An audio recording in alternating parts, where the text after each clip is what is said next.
பத்தி சொல்லப்படுது. ஏற்கனவே நீங்க சொல்லியிருந்தீங்க சந்திக்க போறேன்னு சொல்லி, எந்த மாதிரி திட்டமிட்டபடி மீண்டும் கூட்டணிக்கு அழைக்கிறேன்னு சொன்னாங்க. இல்லைங்கண்ணா, இது டிடிவி அண்ணனை பொறுத்தவரை நம்ம ஒரு விஷயத்தை புரிஞ்சுக்கணுங்கன்னா, அரசியல்ல எப்பொழுதுமே இன்னைக்கு ஒருத்தர் நம்மளோட இல்ல, நான் அதனால தூரமா இருப்பேன் அப்படின்னு எப்பொழுதுமே நீங்கள் அரசியல் செய்ய முடியாது. டிடிவி தினகரன் அவர்களை பொறுத்தவரை 2024 நம்மோடு பயணம் செய்யறவங்க. கடந்த ஒரு மாத காலமாக தொடர்ந்து சுற்றுப்பயணத்திலேயே இருந்தாங்க. ஏன்னா அவருடைய பத்திரிகை சந்திப்பு எல்லாமே பார்த்தீங்கன்னா வெளியே தான் இருந்தாங்க. நான் என்டிஏ கூட்டணியிலிருந்து வெளியே வருகின்றேன் என்று சொன்னதும் கூட சென்னைக்கு வெளியே. ஸோ ஒரு மாத காலம் சுற்றுப்பயணம் முடிச்சுட்டு சென்னைக்கு வந்த பிறகு தொலைபேசியில் பேசினாங்க, சென்னைக்கு வந்துட்டேன் அப்படின்னு. ஆனால் சென்னைக்கு வந்த பிறகு சந்திக்கலாம் என்று முதல்ல பேசியிருந்தோம். அந்த அடிப்படையில் நான் தொலைபேசியிலேயே பேசிட்டு இருக்கோம், நேரில் பார்க்கணும் அப்படின்னு.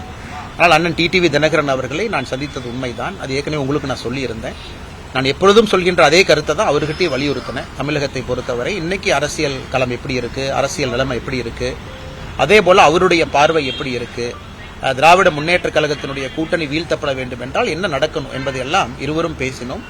இது ஒரு வெளிப்படையான சந்திப்பு தான். எப்பொழுதும் டிடிவி தினகரன் அவர்களும் நானும் அல்லது பாரதிய ஜனதா கட்சியும் தொடர்ந்து அந்த நட்புணர்வு அப்படியே தான் மெயின்டைன் பண்றோம். அதனால் எனக்கு நம்பிக்கை இருக்கு. இந்த நவம்பர்ல முடிவெடுக்கிறேன்னு சொல்லியிருக்கிறாங்க. நிச்சயமாக திமுகவை வீழ்த்த வேண்டும் என்றால் தேசிய ஜனநாயக கூட்டணி மட்டும்தான் இதை செய்யும் அப்படிங்கிறது எனக்கு நம்பிக்கை இருக்கு. அது அண்ணன் டிடிவி தினகரன் அவங்ககிட்ட நான் வலியுறுத்தி இருக்கிறேன். மறுபடியும் நீங்க மறுபரிசீலனை செய்யுங்க, யோசிங்க அப்படின்னு. அதன் பேர் அவருடைய முடிவு. நம் காலம் இருக்குது, காத்திருப்போம். சின்ன சின்ன மனஸ்தாபங்கள் எல்லாமே அரசியல்ல கடைசியாக தேர்தல் களத்தினுடைய சூடு வரும் பொழுது அது மாறும் என்பது என்னுடைய நம்பிக்கை. அதே நேரத்தில் நான் எப்பொழுதுமே டிடிவி தினகரன் அவர்களாக இருக்கட்டும், தேசிய ஜனநாயக கூட்டணியில் இருக்கக்கூடிய எல்லா தலைவர்களையுமே மதிக்கக்கூடிய மனிதன். 2024 நம்மை நம்பி வந்தவர்கள்.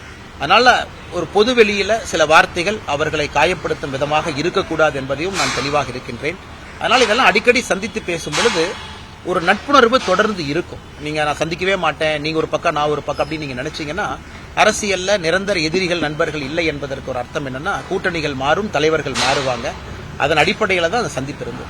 டிடிவி அவர்களை சந்தித்தீங்க, அடுத்து ஓபிஎஸ் அவர்கள் ஏற்றுக்கொண்டால் அது தற்கொலைக்கு சமன்ற லெவலுக்கு அவருடைய ஸ்டேட்மெண்ட் வச்சிருக்கிறாரு. இதுக்கு பிறகு நம்ம ஒரு விஷயத்தை புரிஞ்சுக்கணுங்கன்னா, அவருடைய கருத்து, கட்சியினுடைய கருத்து சொல்லியிருக்கிறாங்க. இருந்தும் நாம் அவரிடம் மாற்று ஒரு கருத்தை வைப்பது தவறில்லை. ஏத்துக்கிறதும் ஏத்துக்காதும் அவருடைய இஷ்டம், அவருடைய கட்சியினுடைய கோட்பாடு. அதே நேரத்தில் நாம் அந்த கடமையை செய்யவில்லை என்று சரித்திரம் சொல்லக்கூடாது. 2026 தேர்தலுக்கு பிறகு நீங்க நிறைய பத்திரிகை நண்பர்கள் இருக்கிறீங்க, நீங்க கை நீட்டி குற்றம் சாட்டி விடக்கூடாது, சரித்திர பிழையாகி விடக்கூடாது, இன்னும் கொஞ்சம் அவுட்ரீச் பண்ணிருக்கணும், இன்னும் கொஞ்சம் பேசியிருக்கணும், இன்னும் கொஞ்சம் எஃபர்ட் போட்டிருக்கணும், நீங்க யாரும் சொல்லக்கூடாது. அதே நேரத்தில் நாம் புரிந்து கொள்ள வேண்டும், அரசியல்ல நிரந்தர எதிரிகளும் நண்பர்களும் இல்லை. அதனால் பொறுத்திருப்போம். நேற்று கேரளா போயிருந்தீங்க, அங்க போயிட்டு கேரளா முதலமைச்சர் குறித்து சர்ச்சையான பேசியிருந்தீங்க. கேரளால எப்பொழுதுமே நம்ம ஒரு விஷயத்தை புரிஞ்சுக்கணுங்கன்னா, அந்த அரசியல் களம் வேறுங்கன்னா, அங்க பாரதிய ஜனதா கட்சியினுடைய தொண்டர்களை கொடுமைப்படுத்துறாங்க. அங்க நீங்க கேரளா போனீங்கன்னா கம்யூனிஸ்ட் கட்சியை பொறுத்தவரை கண்ணூரில் ஆரம்பித்து பினராயி விஜயன் அவர்களுடைய சொந்த தொகுதியில் ஆரம்பித்து 1960 காலகட்டத்திலிருந்து கேஸ் எடுத்து பாருங்க. பாரதிய ஜனதா கட்சியினுடைய தொண்டர்கள் வெட்டி படுகொலை செய்யப்பட்டிருக்கின்றார்கள் கம்யூனிஸ்ட் கட்சியின் கையில. கம்யூனிஸ்ட் கட்சி அங்க குண்டாயுசம் மாதிரி தான் பண்ணுவாங்க. ஆனால் பாரதிய ஜனதா கட்சியினுடைய தொண்டர்கள் தலைவர்களை இழந்திருக்கிறோம். அதனால் புரிந்து கொள்ள வேண்டும், இன்னைக்கு ஐயப்பனை பொறுத்தவரை சபரிமலையில 2024-25 421 கோடி ரூபாய் மொத்தமா ஐயப்பனுக்கு பக்தாதிகள் எல்லாமே நன்கொடையாக காணிக்கையாக கொடுத்திருக்கிறாங்க. அதுக்கு முன்னாடி 360 கோடி 340 கோடி கடந்த மூன்று ஆண்டு 340 360 421 கோடி. இதை கூட்டி கழிச்சு பாருங்க, இதுலயே கிட்டத்தட்ட 1100 கோடி வந்துருச்சு. ஆனா இவங்க என்ன சொல்றாங்க, அடுத்த 50 ஆண்டு காலம் சபரிமலா மாஸ்டர் பிளான்ல 1000 கோடி ரூபாய் நாங்க ஐயப்பனுக்கு ஒதுக்கி இருக்கின்றோம். அடுத்த 50 ஆண்டு காலம் 1000 கோடி எங்க இருக்கு? 3 ஆண்டுகள்ல ஐயப்பன் வந்த நன்கொடை காணிக்கை மட்டுமே 1100 கோடி. அப்ப இது பிக் பாக்கெட் இல்லாம வேற என்னங்கன்னா, சேகர்பாபு அவர்கள் அந்த மீட்டிங்க்கு போறாங்க. மீட்டிங்ல போய் என்ன கேட்கறாங்க, எங்களுக்கு 5 ஏக்கர் கொடுங்க. தமிழ்நாட்டில் கோயில் நிலத்தை 1,25,000 ஏக்கரை காணா, முதல்ல அந்த ஏக்கரை பிடிங்க. அதை விட்டுட்டு சபரிமலையில போய் 5 ஏக்கர் எதுக்கு கேட்கறீங்க? மேடையில பிடிஆர் அவர்களும் போயிருந்தாங்க. மேடையிலேயே சண்டை. என்ன சண்டை? பிடிஆர் அவர்களை முன்னாடி பேச கூப்பிடல, லேட்டா பேச கூப்பிட்டீங்க. தமிழகத்திலிருந்து சென்ற 2 அமைச்சர்களும் இதைத்தான் செய்துவிட்டு வந்திருக்கின்றார்கள். செகண்ட், ஐயப்பனுக்காக நடக்கக்கூடிய ஒரு இன்டர்நேஷனல் கான்பரன்ஸ்ல சனாதன தர்மம், இந்து தர்மத்தை வேறிருக்க வேண்டும் என்று பேசக்கூடிய திரு மு.க. ஸ்டாலின் அவர்களுக்கு என்ன வேலை? எதற்காக பினராயி விஜயன் அவர்கள் திரு மு.க. ஸ்டாலின் அவர்களை சிறப்பு விருந்தினராக கூப்பிடணும்? நான் போக மாட்டேன் என்பதற்காக 2 அமைச்சர்கள் அனுப்பி வச்சிருக்கிறாங்க. அதையெல்லாம் அங்கே பந்தளத்தில் பேசுவதற்கு ஒரு வாய்ப்பு. காரணம், நீங்க நேத்தங்க பந்தளத்துல இருந்தக்கூடிய அந்த கூட்டம், ஆயிரக்கணக்கான பக்தர்கள் கூட்டம் பாத்தீங்கன்னா தமிழ்நாட்டில இருந்து அவ்வளவு பேர் வண்டி எடுத்துட்டு பஸ் எடுத்துட்டு அவ்வளவு ஐயப்ப பக்தர்கள் வந்திருந்தாங்க. அதனால பிக் பாக்கெட் என்று பேசுவது ஐயப்பனை பிக் பாக்கெட் தான் நீங்க பண்றீங்க. அவ்வளவு பணம் வருது, ஆனா நீங்க திரும்ப ஐயப்பனுக்கு எவ்வளவு பணத்தை இன்வெஸ்ட் பண்றீங்க? 1100 கோடி ரூபாய் 3 ஆண்டுகள்ல ஐயப்பன் உங்களுக்கு கொடுத்திருக்காரு. நீங்க 50 ஆண்டுகளுக்கு 1000 கோடி ரூபாய் செலவு பண்ணுவீங்கன்னா வேற என்ன கணக்கு? செகண்ட், விஜயன் அவர்கள் அடிப்படையில் அவர் கடவுளை நம்பாதவர், கடவுள் இல்லை என்று சொல்லக்கூடியவர். கேரளத்தினுடைய முதலமைச்சர் திரு விஜயன் அவர்கள், அவர் ஐயப்பனுக்காக மாநாடு எப்படி எடுக்க முடியும்? எதற்காக ஐயப்பனுக்காக மாநாடு எடுத்தார்? இதே விஜயன் 2018-19 ஆயிரக்கணக்கான பாரதிய ஜனதா கட்சியினுடைய தொண்டர்கள் மீது கேஸ் போட்டிருக்கிறாங்க. அதே பந்தளத்துல, அதே சபரிமலையில, அதே பத்தனந்திட்டால. காரணம் எதற்கு? உச்சநீதிமன்றத்தினுடைய தீர்ப்பை எதிர்த்து போராட்டம் செய்ததற்காக. அப்படி இருக்கும் பொழுது இந்துக்களுக்காக நான் இருக்கின்றேன் என்று அவங்க சொல்லும் பொழுது நான் கடுமையான வார்த்தைகளை பயன்படுத்தி இருந்தால் என்ன தப்பு? அதனால மேடை நாகரிகத்துல என்ன சொல்லணும் அதை மட்டும் தான் சொன்னது. கேரளால புதிது கிடையாது. இதற்கு முன்பு வழக்கு போட்டிருக்கிறாங்க. போன முறை தேர்தல் பிரச்சாரத்தின் போதும் கூட போட்டாங்க. இந்த முறையும் போடுவாங்க. பாத்துக்கலாம். ஓபிஎஸ் அவர்களை சந்திக்கிறதுக்கு எதுவும் திட்டம் வைத்திருக்கீங்க? டிடிவியை சந்திச்சிருக்கீங்க, அடுத்து ஓபிஎஸ். ஆனா ஓபிஎஸ் அண்ணனையும் சந்திக்கணுங்கன்னா, ஓபிஎஸ் அண்ணன் வந்து என்னை பொறுத்தவரை பரஸ்பரமா எல்லாரையுமே சந்திக்கணும். இல்ல சந்திக்க கூடாது அப்படின்னு ஒண்ணு இல்ல. நிறைய டிராவல்ல இருக்காங்க. அண்ணன் வந்து நிறைய வெளியே இருக்காங்க இப்ப அதிகமா. அதே போல அவரு சுற்றுப்பயணத்துல முடிச்சுட்டு வரும்போது சந்திப்போங்க. சார், இப்ப நீங்க தான் வந்து முதல் முறையா தமிழ்நாட்டு முதலமைச்சர் வெளிநாட்டுக்கு போகும்போது தான் வெளிநாட்டுல முதலீடு செய்ய போறாரு அப்படின்னு தொடர்ச்சியா பேசிருக்கீங்க. இப்ப அதே கருத்தை விஜயும் பேசியிருக்காரு, வெளிநாட்டுல முதலீடு செய்ய போறாரு. ஆனா விஜய் அவர்கள் பேசிய கருத்தை நான் வரவேற்கிற காரணம் என்னன்னா, இதனுடைய சரித்திரம் அப்படிப்பட்ட சரித்திரம். இதற்கு முன்பு வெளிநாடு போகும் பொழுது பிரைவேட் ஜெட்ல ஆடிட்டரை கூட்டிட்டு போனாங்க. துபாய்க்கு முதலாக சென்ற பொழுது திராவிட முன்னேற்ற கழகத்தினுடைய குடும்பத்தினுடைய ஆடிட்டரா இருக்கிறவங்க அதற்கு முன்னாடி ஒரு நாள் முன்னாடி பிரைவேட் ஜெட் பிளைட்ல போனாங்கன்னா மேனிஃபெஸ்டோ ரிலீஸ் பண்ணோம். எந்த ஜெட்ல போனாங்க, 6 பேர் யார் போனாங்க. அப்படி இருக்கும் பொழுது முதலமைச்சர் அவர்கள் செல்வதற்கு ஒரு நாள் முன்னாடி குடும்பத்தினுடைய ஆடிட்டர் செல்லும் பொழுது பிரச்சனை வருது. நோபல் ஸ்டீல் அப்படிங்கிற நிறுவனத்தை நம்ம பேசணும். அந்த நிறுவனத்திற்கு 1000 கோடி ரூபாய் பணம் வருதுன்னு சொன்னாங்க. அந்த நிறுவனத்துல எப்படி சில பேருக்கு அன்பில் மகேஷ் பொய்யாமொழி அவர்களுக்கு தொடர்பு இருக்குது அப்படிங்கறத பத்தி நம்ம பேசியிருந்தோம். பல விஷயங்கள் நம்ம பேசியிருந்தோம். ஆனால் நாம் ஆதாரத்தின் அடிப்படையில் இதற்கு முன்பு முதலமைச்சர் அவர்கள் சிங்கப்பூர், ஜப்பான், துபாய், ஐரோப்பிய நாடுகள் போகும் பொழுதெல்லாம் நாம் கேட்பது வெள்ளை அறிக்கை கொடுங்க. அதனால இந்த ட்ரிப்பை பொறுத்த வரைக்கும் அவர் 2 பக்கம் போயிருக்காரு. ஜெர்மனி போயிருக்கிறாரு, யூகே போயிருக்கிறார். அதனால விஜய் அவர்கள் இன்னைக்கு அதை பத்தி பேசுறாங்க அப்படின்னா திராவிட முன்னேற்ற கழகத்தினுடைய பழைய சரித்திரம் அந்த மாதிரி. அதை அவர்கள் இல்லை என்று மறுத்தால் வெள்ளை அறிக்கை விடணும். இதுக்கு முன்னாடி துபாய்க்கு போனோம், சிங்கப்பூருக்கு போனோம், ஜப்பானுக்கு போனோம், என்ன கையெழுத்து போட்டோம், எவ்வளவு பணம் வந்துச்சு. இன்னைக்கு ஒரு விஷயத்தை புரிஞ்சுக்கணும். எல்லா நிறுவனங்களுமே மேக் இன் இந்தியா திட்டத்தின் மூலமாக, மத்திய அரசு மூலமாக, PLI மூலமாக ஒரு மாநிலத்துக்கு வர்றாங்க. அவங்க வருவேன் என்று சொன்ன பிறகு இங்க இருக்கக்கூடிய இன்வெஸ்ட் தமிழ்நாடு அங்க போய் அவங்க கிட்ட ஒரு டீலை போட்டு முதலமைச்சரை போய் போட்டோ எடுப்பதற்காக இங்க அமர வைத்து போட்டோ எடுத்து ரிலீஸ் பண்றாங்க. இது இவர்கள் கொண்டு வந்த முதலீடா அல்ல அந்த நிறுவனங்கள்? நான் ஒரு விஷயம் புரிஞ்சுக்கணுங்கன்னா, ஒரு மல்டிநேஷனல் கம்பெனி ஒரு முதலமைச்சர் போறாருங்கிறதுக்காக 100 கோடி போட மாட்டாங்க, 500 கோடி போட மாட்டாங்க. ஒரு வருடத்திற்கு முன்பே முடிவு செய்வார்கள், அடுத்த ஆண்டு எக்ஸ்பான்ஷனுக்கு நான் பணம் போடணும். சோ மேக் இன் இந்தியா திட்டத்தின் மூலமாக வரக்கூடிய பணத்திற்கெல்லாம் இவங்க கொண்டாடுறாங்க. நேற்று பாருங்க 30,000 கோடி கப்பல் கட்டுமானத்துக்கு வந்து யாரு கொடுக்கறா? கொச்சின் ஷிப்யார்டு, மத்திய அரசுடைய நிறுவனம். மஸ்டாங் ஷிப்யார்டு, அது மத்திய அரசுடைய நிறுவனம். மத்திய அரசுடைய நிறுவனம் இன்னைக்கு தமிழ்நாட்டில் பணம் போட்டாலும் கூட அது இவங்க கொண்டாடுறாங்க.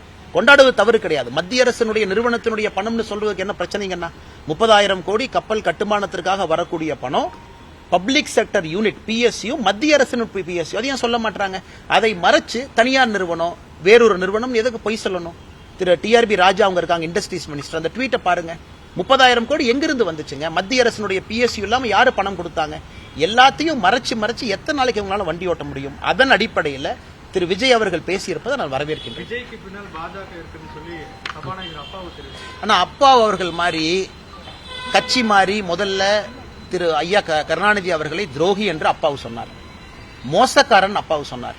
இன்னைக்கு அதே அப்பாவு அவர்கள் இந்த பக்க குட்டியாக்காரன் அடிச்சு வந்து இன்னைக்கு வந்து ஸ்பீக்கரா உட்கார்ந்துருக்கிறாங்க. இந்தியால ஒரு ஸ்பீக்கர் அரசியல் செய்யறாருன்னா முதல் இடத்துல அப்பாவு தான் இருப்பார். இன்னைக்கு சட்டமன்றத்தில் உண்மையை சொல்ல வேண்டும் என்றால் முதலமைச்சர் பேசுவதை விட திமுகவுக்கு ஆதரவா அப்பாவு தான் பேசுறார். யாராவது பாரதிய ஜனதா கட்சியினுடைய 4 MLAக்கள் எந்திரிப்பதற்கு முன்பே அப்பாவு அவர்கள் பதறி போய் 4 பேர்த்தையும் பேச விட மாட்டார். அதனால இவர் அரசியலை பற்றி பேசாமல் இருப்பது அவருக்கு நலம்.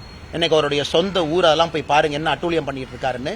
அதனால் தமிழ்நாட்டில் யாராவது குரல் கொடுக்க ஆரம்பிச்சா BJP B டீம் முதல்ல இதுல இருந்து வெளியே வரணும். விஜய் அவர்களுக்கு அவருக்கு தொண்டக்குழி இருக்கு, அவருக்கு நாக்கு இருக்கு, அவருக்கு வாய் இருக்கு, அவரு பேசுவார். பாரதிய ஜனதா கட்சி வாடகை வாய் யாருக்கும் கொடுக்க வேண்டிய அவசியம் இல்லை. அதனால் அப்பாவு அவர்கள் இந்த விஜய் போபியா, BJP போபியா, இந்த போபியாவிலிருந்து வெளியே வந்துட்டு அவருடைய கடமையை திறம்பட அவர் செய்யணும். ஆனா கடைசி கேள்வி, ரஜினி அவர்களும் செங்கோட்டையன் அவர்களும் நீங்க பார்த்ததாகவும் ஆனா ரஜினி சாரை நான் அடிக்கடி பார்ப்பேங்க. மாதத்திற்கு ஒரு முறை, 2 மாதத்திற்கு ஒரு முறை நான் ரஜினி சாரை அடிக்கடி பார்ப்பேன்.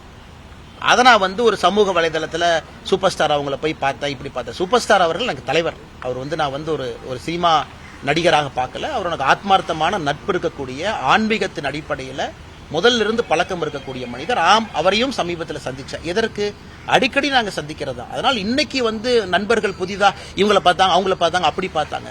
சூப்பர் ஸ்டார் அவர்களை அடிக்கடி சந்திப்பது வழக்கம். அவர் ஆன்மீகத்தை பத்தி பல விஷயம் சொல்லுவாரு, யோகாக்கு போகுன்னு சொல்லுவாரு, இங்க போங்கன்னு சொல்லுவாரு. அது எப்பொழுதும் ஒரு தலைவராக அறிவுரை கூடுவார். அப்படித்தான் அவரை நான் பார்க்கிறேன், ஒரு குருவாக பார்க்கின்றேன்.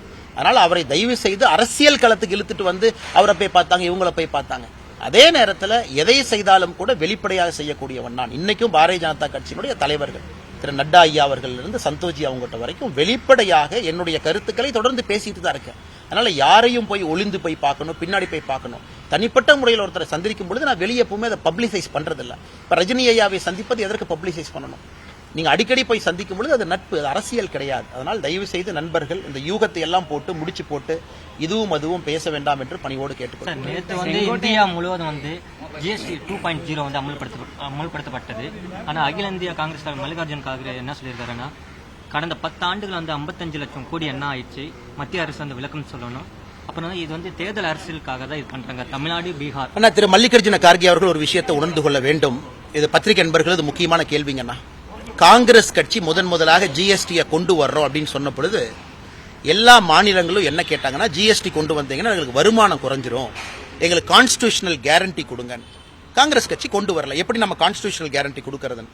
ஆனா மோடி அவர்கள் வந்த பிறகு 4 ஆண்டுகள் 2017-18 நாம காங்கிரஸ் அறிமுகப்படுத்த நினைத்த குட்ஸ் அண்ட் சர்வீஸ் ஜிஎஸ்டியை நாம கான்ஸ்டிடியூஷனல் கேரண்டியோட சொன்னோம். சரி, 2022 வரைக்கும் ஒரு மாநிலத்திற்கும் 14% உங்களுக்கு வரியினுடைய வளர்ச்சியை உறுதிப்படுத்துறோம்னு சொன்ன பிறகு எல்லா மாநிலங்களும் ஒருமித்த கருத்துக்கு வந்தாங்க, நம்ம கொண்டு வந்தோம்.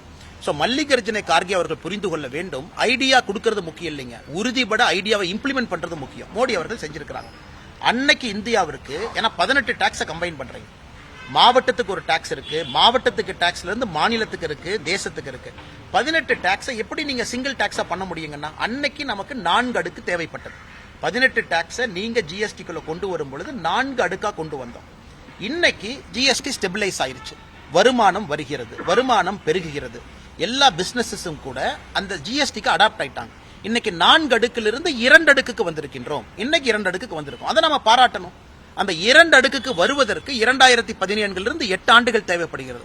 இன்னும் 10 வருஷம் கழிச்சு 1 அடுக்குக்கு வருவோமா? வரலாம். மத்திய அரசு கேட்கணும், இன்னும் 10 வருஷம் கழிச்சு 2035, 32 சிங்கிள் டாக்ஸேஷனுக்கு போலாமா? அது மத்திய அரசு முடிவு பண்ணும். 4லிருந்து 2க்கு வந்திருக்கும். இதை அவங்க எப்படி மாத்தி பேசுறாங்க? இத்தனை காலமா நீங்க 4 அடுக்கு டாக்ஸ் வச்சு கொள்ளையடிச்சீங்க. அது எப்படி கொள்ளையடிச்சீங்க? அந்த பணம் மக்களுக்கு தானே வந்துச்சு. 4 அடுக்குல வசூலான ஜிஎஸ்டி என்பது மாநிலத்தில் அரசுக்கு தானே வந்துச்சு, அது நமக்கு தானே வந்துச்சு, அது வரியா தானே வந்துச்சு. அதனால இன்னைக்கு மல்லிகார்ஜுன கார்கே போன்ற ஒரு மூத்த தலைவர், கிட்டத்தட்ட 80 வயசுக்கு மேல இருக்கிறவங்க, 60 ஆண்டு காலமா அரசியல் இருக்கிறவங்க, முக்கியமான ஒரு கட்சியை சார்ந்தவர்கள், காங்கிரஸ் கட்சி பேரியக்கத்தினுடைய தலைவரா இருக்கிறவங்க, முன்னுக்கு புறனாக அவர் பேசுவது அழகல்ல. நன்றி அண்ணா. பிளே ஸ்டோர் மற்றும் ஆப் ஸ்டோரில் இருந்து பாலிமர் செயலியை QR கோடு மூலம் பதிவிறக்கம் செய்யுங்கள். செய்திகளை உடனுக்குடன் பெறுங்கள்.